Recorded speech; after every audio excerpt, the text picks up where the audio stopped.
பெயரிலேயே நிதியை சேர்த்திருக்கிற கருணாநிதி உண்மையாக சேர்த்திருக்கும் சொத்துக்கள் பற்றி திமுகவின் உடன்பிறப்புகளுக்காவது தெரியுமா?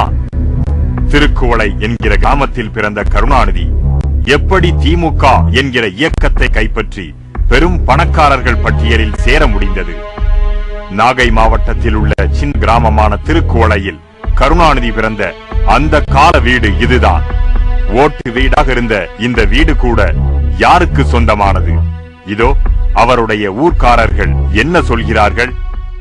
அவருக்கு சொந்தமாக ஒரு வீடு அருள்மிகு தியாகராஜ சுவாமி திருக்கோயிலுக்கு சொந்தமானது.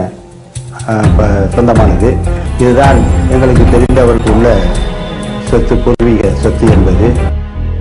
கருணாநிதி எழுதியிருக்கிற சுயசரிதையான நெஞ்சுக்கு நீதியில் எனக்கு நிரந்தர வேலை எதுவும் இல்லை, வாழ்வதற்கு என்ன வழி என்று தீவிரமாக யோசிக்க தொடங்கினேன். அதன் விளைவு நாடக நடிகனானேன் என்று தன்னை பற்றி எழுதியிருக்கிற கருணாநிதியின் தாயார் பஞ்சுகத்தின் சமாதி இருப்பது திருவாரூரை அடுத்துள்ள காட்டூரில். இவருடைய தாயின் சமாதி இருக்கும் இடத்திலும் 150 குழி அளவு நிலம் மட்டும் 8 ஆண்டுகளுக்கு முன் பதிவு செய்யப்பட்டிருக்கிறது. இது தவிர அங்குள்ள 150 குழி அளவு நிலம் புறம்போக்கில் இருந்து ஆக்கிரமிக்கப்பட்டிருக்கிறது. கருணாநிதியின் மனைவியும் மூகா முத்துவின் தாயான பத்மாவதிக்கு அப்போது மாதா மாதம் 5 ரூபாய் அனுப்புவதாக எழுதியிருக்கிற கருணாநிதியின் குடும்பம் மிக பெரும் பணக்கார பட்டியலில் சேர்ந்து விட்டது.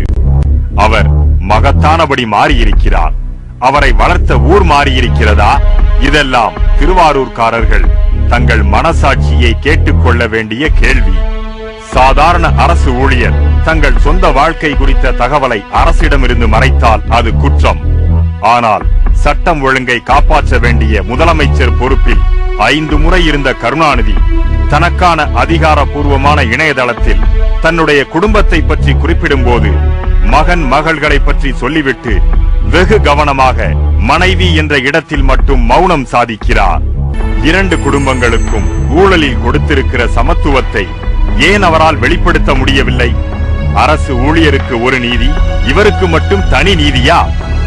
5 முறை கருணாநிதி ஆண்டபோதும் அவர் மீது எத்தனை ஊழல் கரைகள் அவருடைய கடமைக்கு சாட்சியமாக படிந்திருக்கின்றன.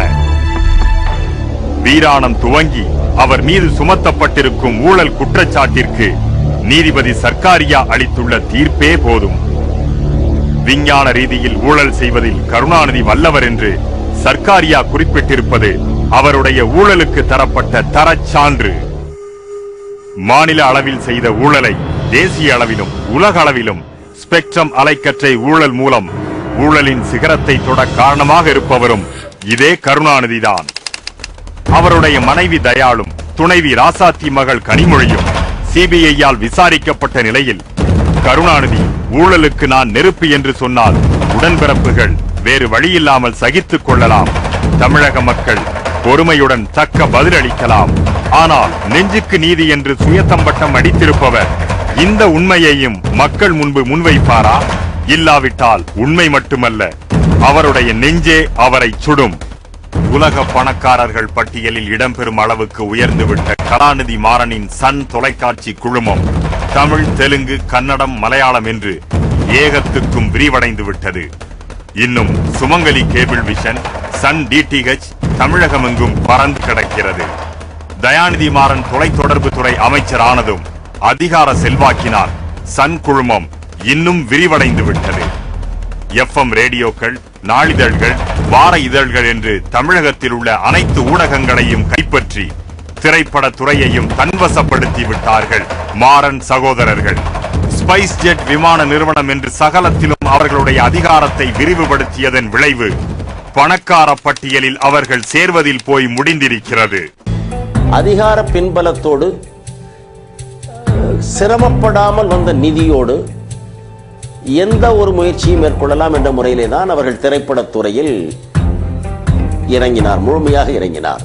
வாரிசுகள் யாருமே திரைத்து உலகத்திலோ இன்றைய தொலைக்காட்சி துறையிலோ வந்திருப்பது என்பது அரசு நிழலில் அரவணைப்பில் அரண்மனை கோழிகள் என்பதால் அவைகள் தமிழ்நாட்டிலே கொழுத்து வளர்ந்திருக்கின்றன.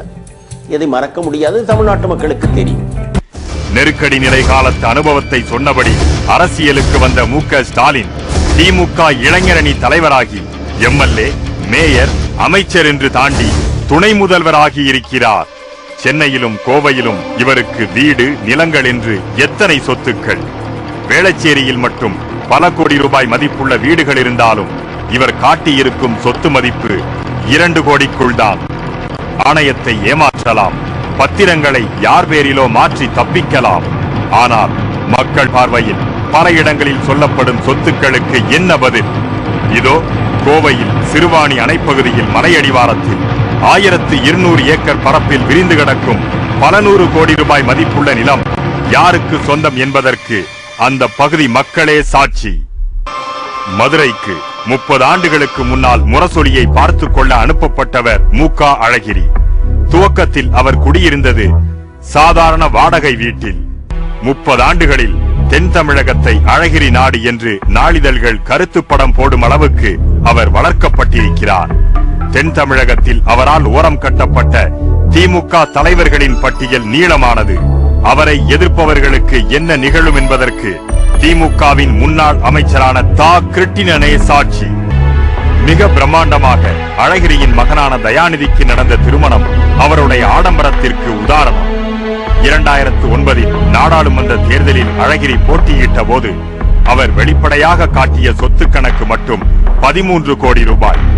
மதுரையில் இருக்கும் Daya diagnostics, Gandhi silks, royal cable vision கட்டிடம், அவர் வசிக்கும் பல கோடி ரூபாய் மதிப்புள்ள பங்களா, திருமண மண்டபம், இவற்றுடன் மதுரையை அடுத்துள்ள விக்கிரமங்கலம் ஊரில் வைகை ஆற்றங்கரையில் அழகிரியின் மகன் பெயரில் இருக்கும் பல கோடி ரூபாய் மதிப்புள்ள தோப்பு, மேலமாத்தூரில் இருக்கும் தோப்பு, சென்னை அண்ணா நகரில் இருக்கும் ஜாக் கம்யூனிகேஷன்ஸ் நிறுவனம், ஏற்காடு மற்றும் கொடைக்கானலில் இருக்கும் சொத்துக்கள், இன்னும் நீண்டு கொண்டே போகிறது பட்டியல்.